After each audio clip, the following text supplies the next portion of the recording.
家でいつでも冷たいジュースが飲めると前の晩から眠れなかったそうで。だけどその冷蔵庫が不良品で壊れたとしたら。Hi guys, ayan, good morning. So kung naririnig nyo yung background ko kanina na Japanese, nanood ako ng Japanese movie guys. So wala ako sa Japan ha, nandito ako sa Pilipinas. Ayan, nandito ka sa Malate guys. Ayan, so habang inaantay ko yung kaibigan ko, magre-retouch muna ako. Kasi papunta na sila.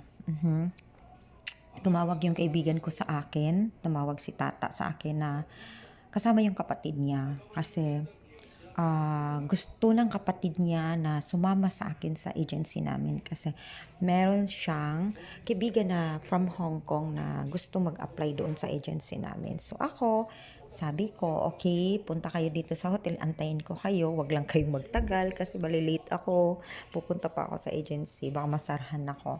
So ayan, inantay ko sila. Tapos, sabay-sabay kami punta doon sa agency.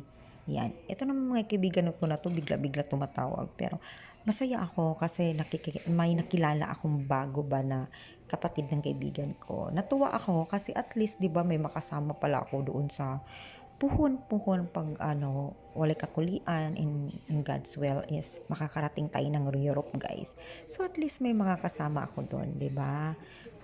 Masaya ako pagka ganun. Kahit naman ikaw, di ba, pag may kabayan ka na makasama. Ayan lang. Ciao!